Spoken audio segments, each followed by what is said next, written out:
So let's look into the assembly language program. So for ATMEGA studies, assembly language program is a low level language that are used for programming ATMEGA microcontrollers. So every microcontroller is to be programmed. So for programming or writing some application, you need some language. The set of the instruction we should write what it's supposed to do. So if you're adding two numbers, I should say where those two numbers are, how do I supposed to take those numbers, and after addition, where should I store the answer. So to do all these job, we should tell in terms of the instructions. Like in C language, we use certain logic. It could be a looping algorithm we use, or a sorting algorithm. Any of these algorithms we will write generally. Then similar thing is possible for assembly language as well. So one more interesting thing with the assembly language is it is target dependent. What I mean to say, if you study an assembly language for ATMEGA microcontroller, you cannot use the same assembly language for an 8051 microcontroller. It is not possible. Whereas if you write a C program for doing some application for AVR microcontroller or ATMEGA microcontrollers, obviously the same logic, you need to change some of the header files or the registries. You can use the same application for any other controller. So the assembly language is treated as a low level language, but it is quite powerful to do optimization. So let's look into some deeper aspect of an assembly language. So how an assembly language looks like? Assembly language instruction will consist of some mnemonics. So they are the English type of statements, and in generally in assembly language will contains this the field number one. This is label, and you have mnemonic and operands and comments. There are four different fields. What the label is? Label is usually, it is a kind of marking that we use in case of loop. Like for example, I need to make an instruction to come to this location, then I use it as a label.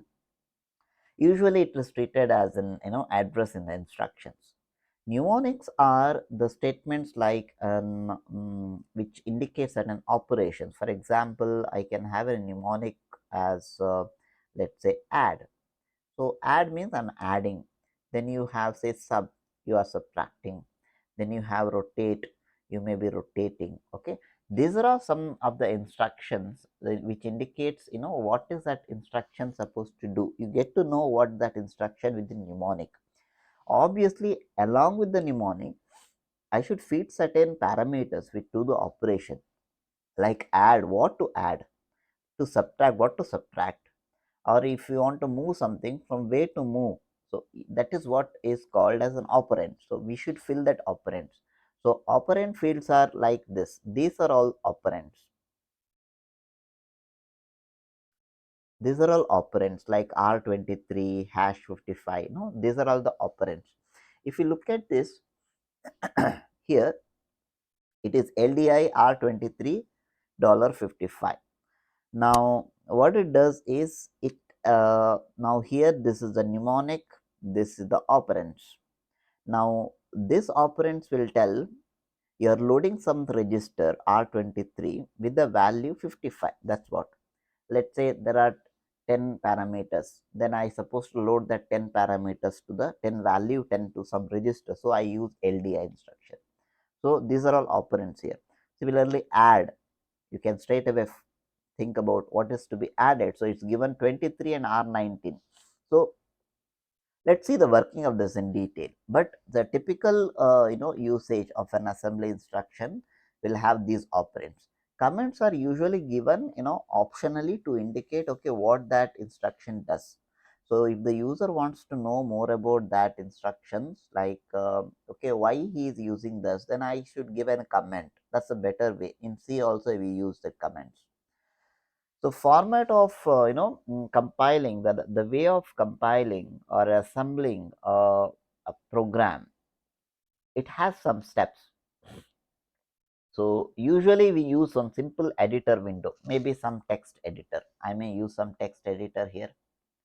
So if you open any text editor and you type the code, So you should follow certain the format of writing the assembly instructions, and some header files maybe have to include it depending on which assembler you are using. So usually any word processor or a text editor I can use to edit that program, and usually extension of that assembly file is .asm. So if you find some file with .asm, it indicates that it is an assembly file.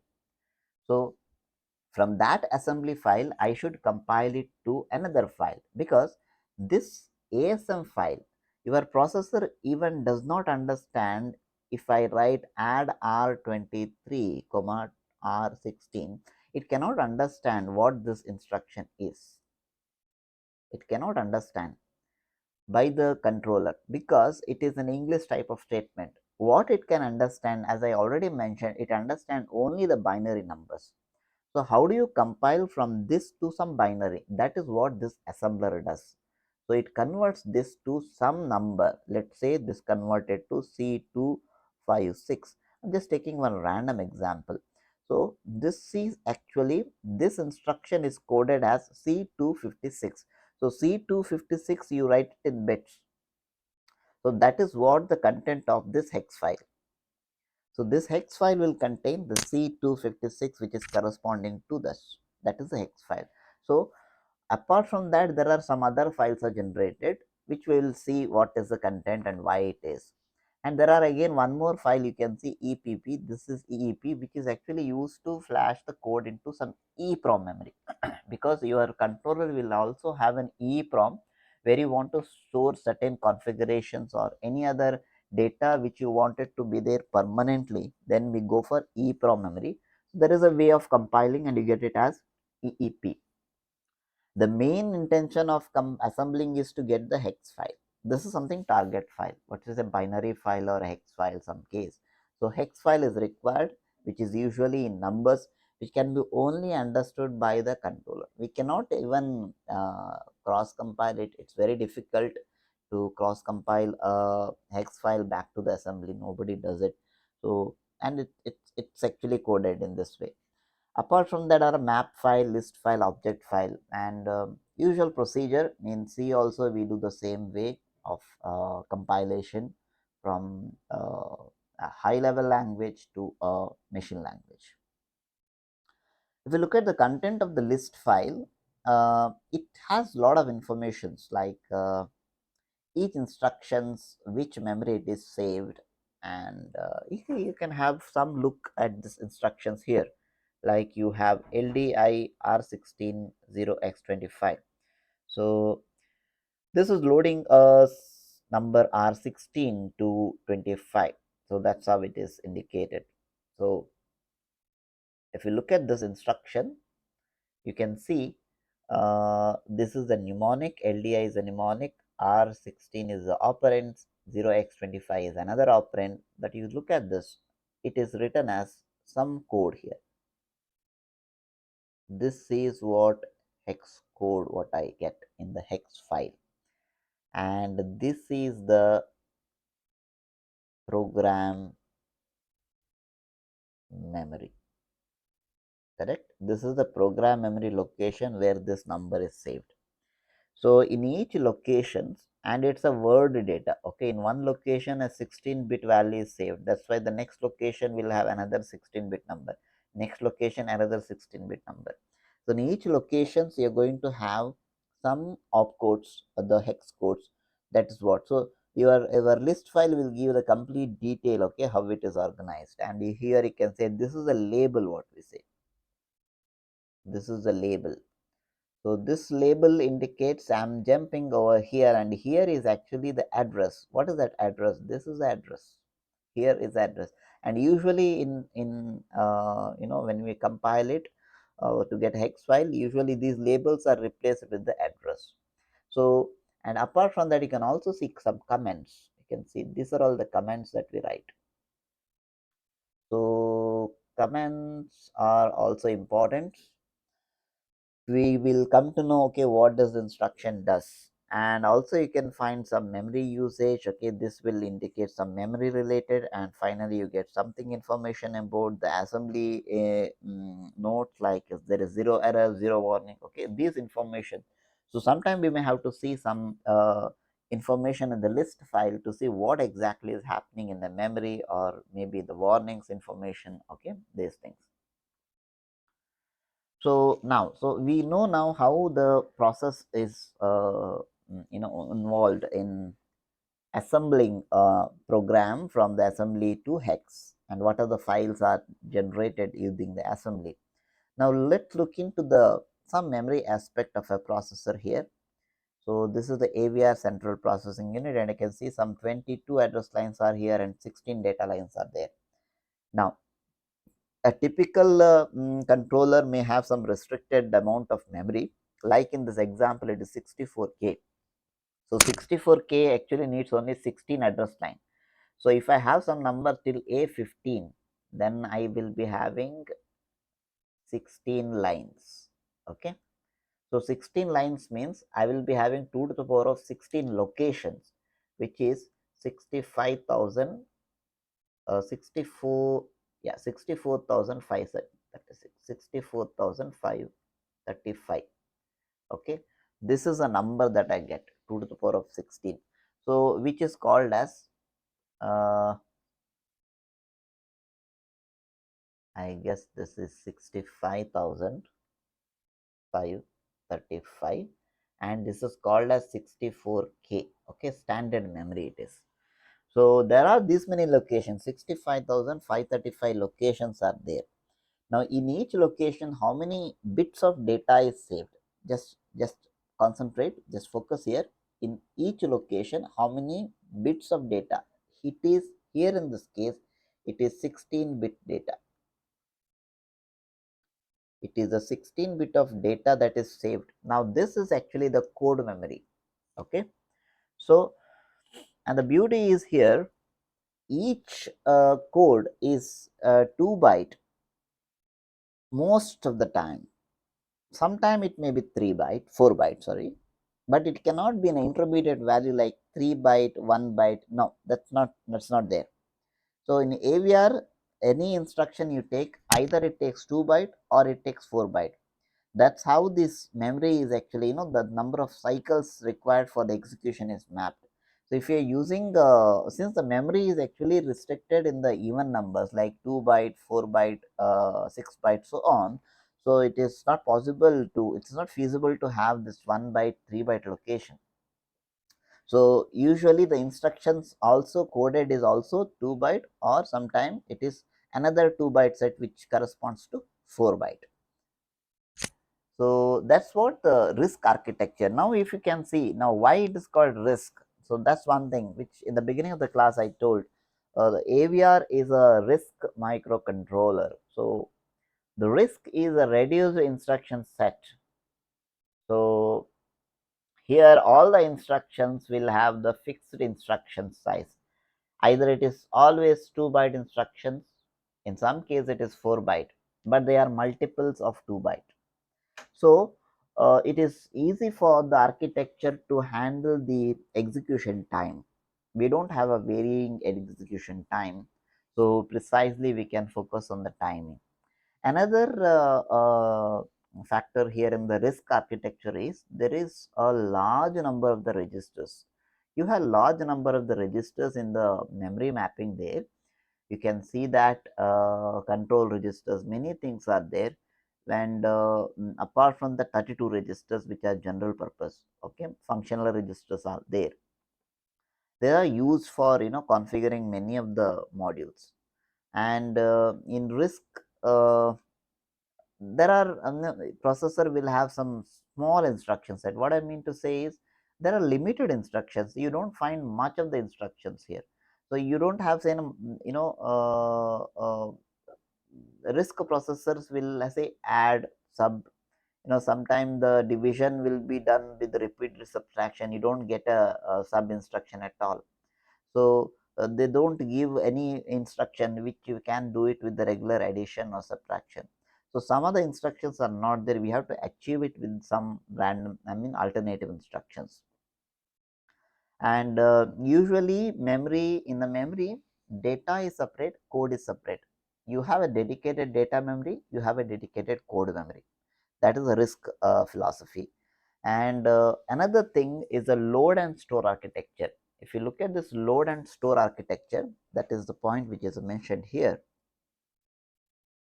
Usually in risk, anything that you perform with the memory, in a data memory, if you wanted to add some number in the memory, we can add it directly loading it to the register, and then you perform the addition and save.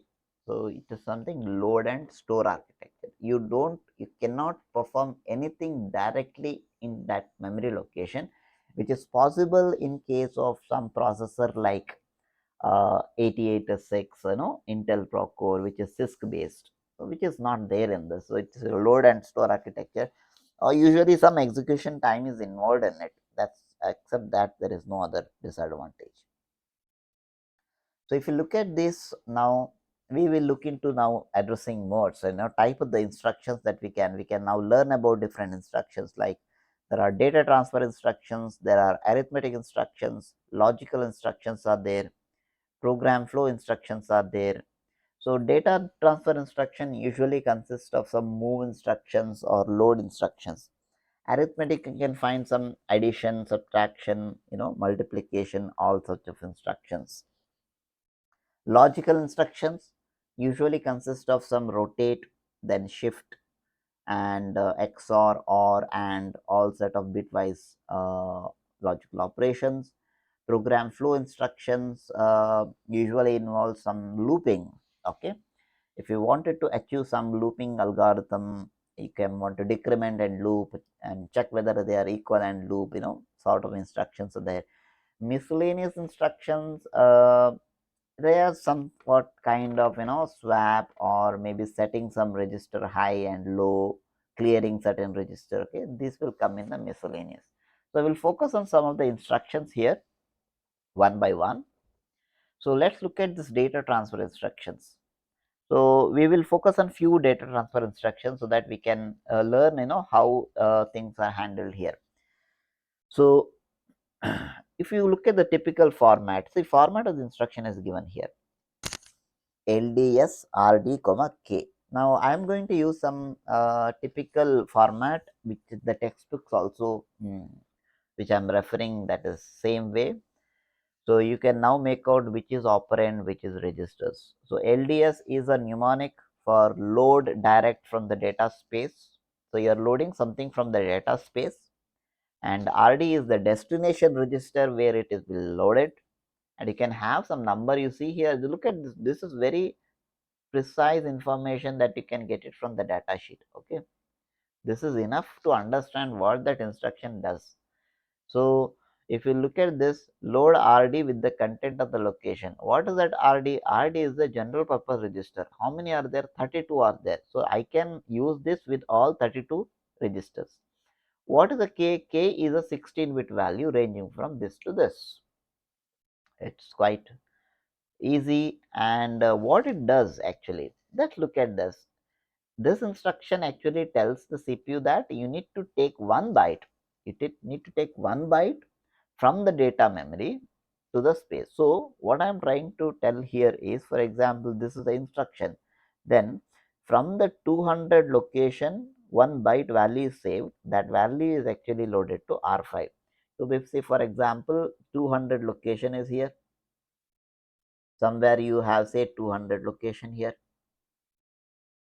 0x200, so it is having say content say 77, then 77 should come to R5.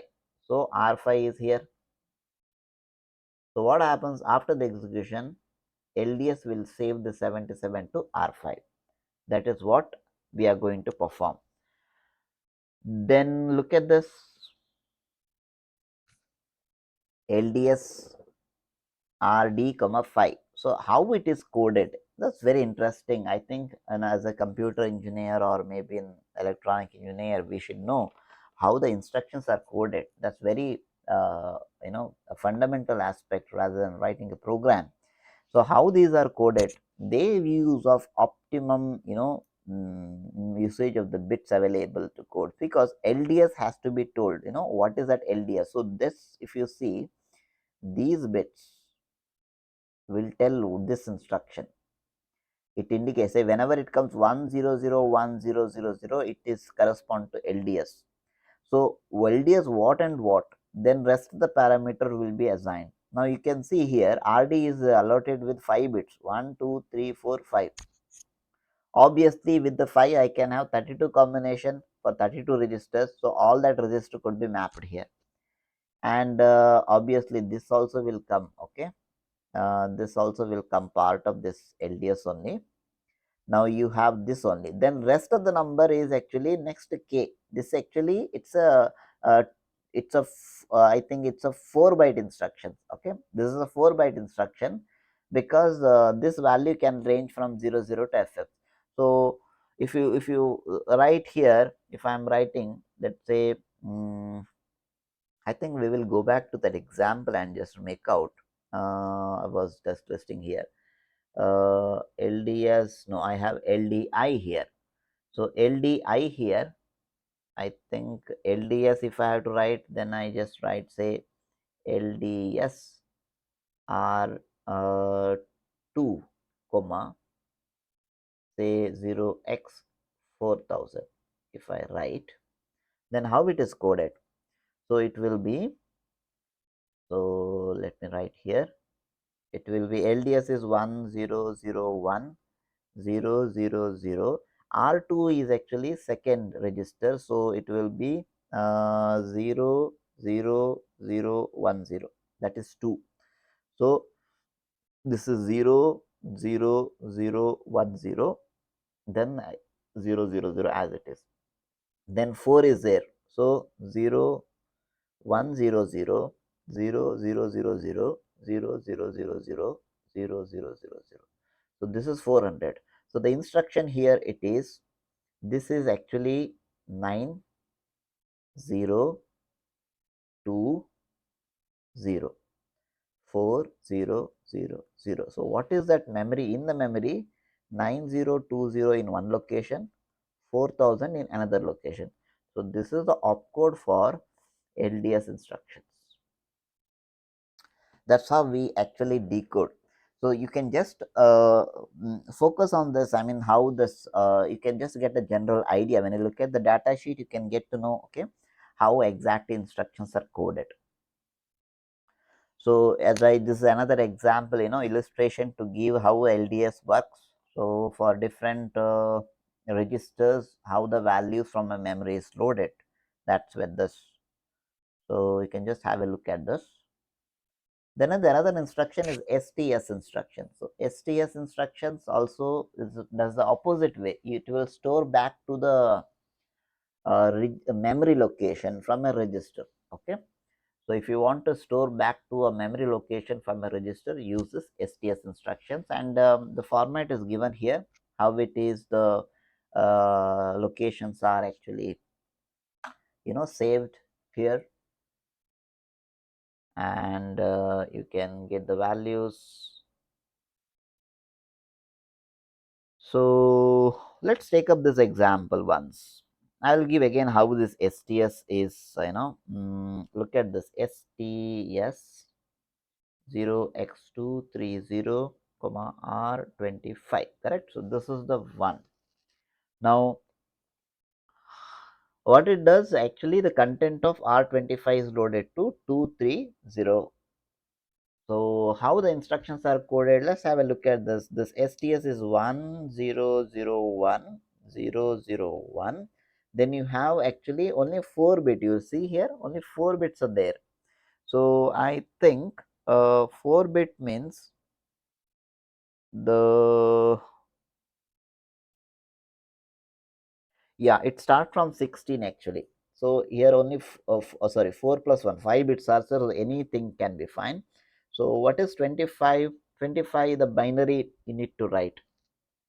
So it is actually, say, 8 plus, so it is 16 is okay. So let me have D naught D1, D2, D3, D4. Okay. So this is 16. 16 plus I should actually perform this conversion from this 25 to the binary conversion so that I can fill that value. So it will be 24. So 16 plus 8 plus 0, 0, 1. Is this okay?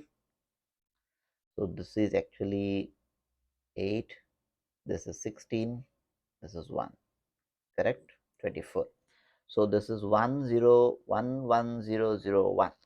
Correct? So the values here, so 1, 0, 0, 1, 0, 0, 1, then 1, then 1, 0, 0, 1, then 0, 0, 0, 0. K is what? K is this much, 230.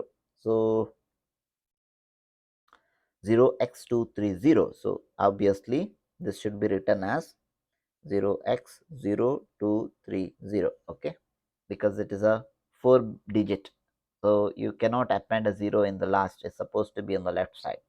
So 0000 and 0010, then 0011, then 0000.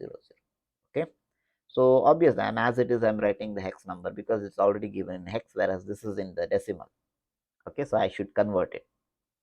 So this is the opcode. You can just look back to the bits. You can just write this instruction and compile it. I can just show you some of the maybe in the lab tutorial. I can just show you how to see this. Okay, maybe in the couple of days I'll just give you another. So STS example is given here.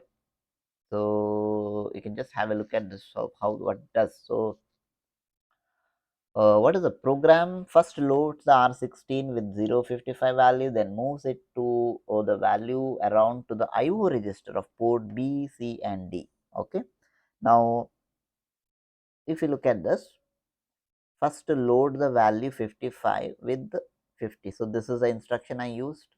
That's perfect. Then I will be loading. Then move this value around to the so R16 is the value that I supposed to load it to some of the register here, which is actually the IO register. Okay. So how do you know which are the IO registers? The address. I should know the address here. So how do you know that address? So you should have referred to some memory map here. So look at this. So here you see here this is 38 port B and port A is somewhere here. Okay, where is it? Port A. Yeah, it's here. Port A, port B, and what else is asking? Port A is not there. Port B, C, D. Okay.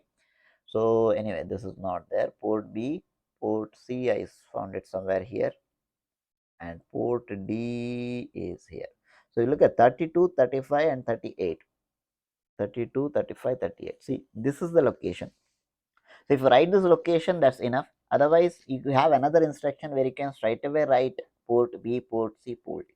Okay, you can do that. So this is another way of moving the value to the port from the memory. Like I moved it to a register, from the register those values are loaded to the port. That's how this can be illustrated.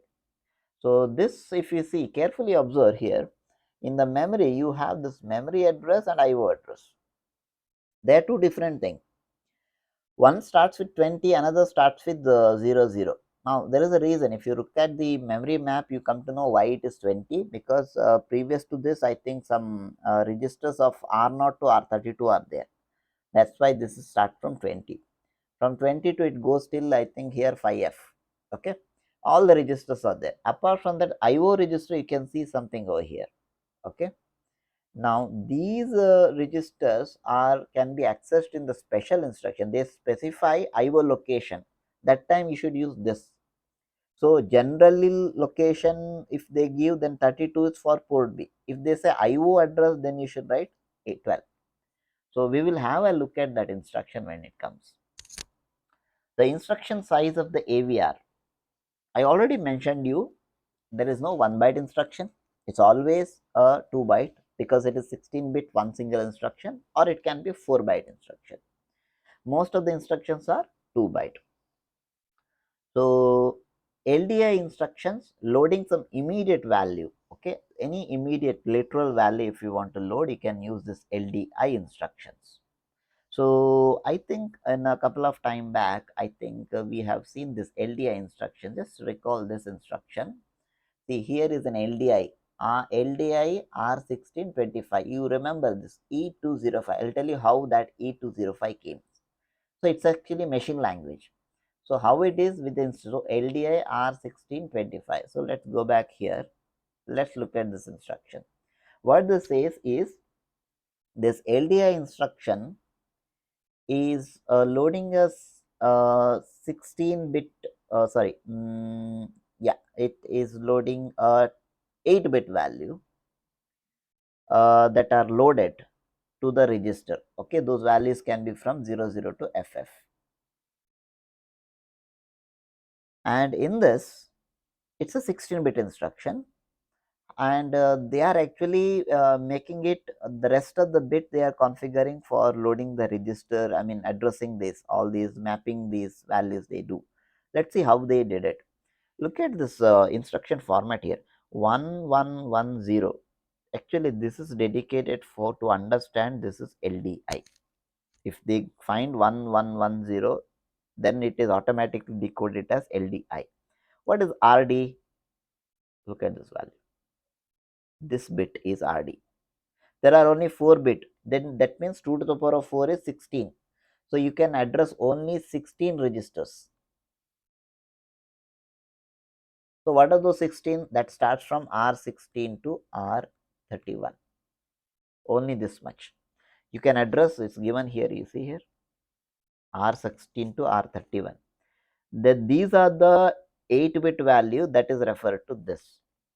Now let me write that LDI R16, 0x25 it is, right? Now they have written it in this way. Now what is that? I think it was some value which came, I don't recall, let me derive it here.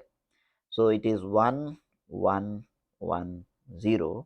R16 is actually starting register. Okay, so that is 000.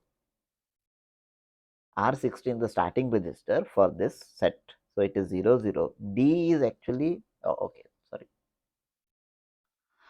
K, this field, then third field I'll fill 000, that is R16. Then K is what? 25, no? 25 is hex value.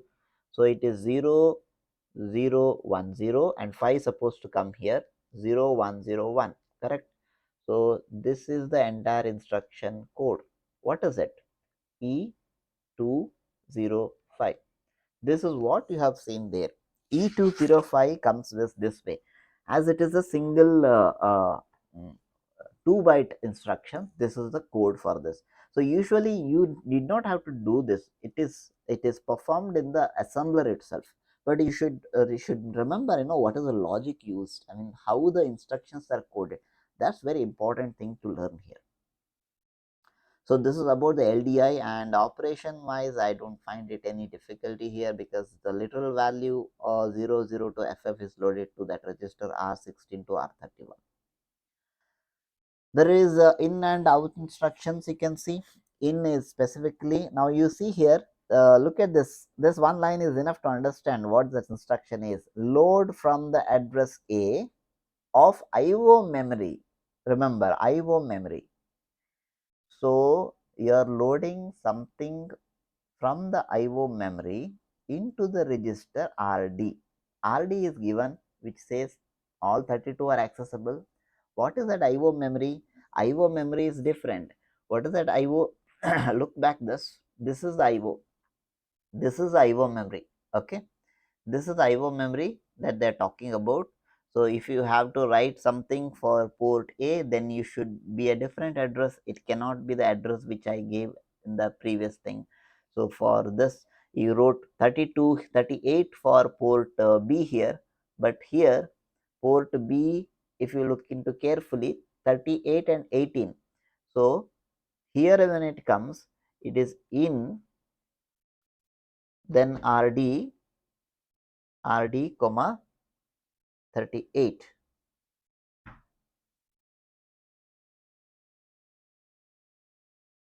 So in RD means here it could be any register.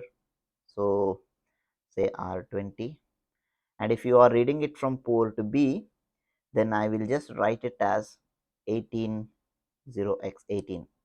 Okay, that indicates that it is port B. So you just have to write either port B, because sometime assembler will take a conversion here. So but this is the format. Okay, in instruction always loads the value to the register from the port, that is in, and out instruction is always gives the value to the port from the register. So that's what in and out instruction. So you may have to recall in is always to the register. It starts in this way. So if you are confused, just practice it sometime and just look at the way of writing out and in instructions. So arithmetic instructions. So you have with add instruction here. So this is the opcode that are used for add, to find out where that add instructions are coded. So add instructions are coded with 0 0 0 0 1 1, and rest of the field here it is for 5 bits for the destination, another 5 bits for the source. So it's quite simple to handle add instructions. So you can just have a look at this, how the add instructions work. So these two will load the register value R21, 22, and then add it.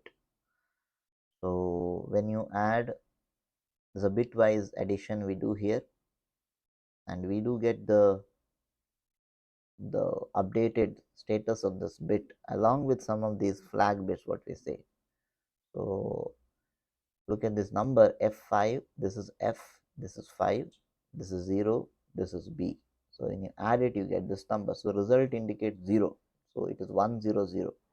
So here 1 is a carry, Z is a 0 flag, which indicates the result is 0, and H is auxiliary carry here, which comes from D3 to D4.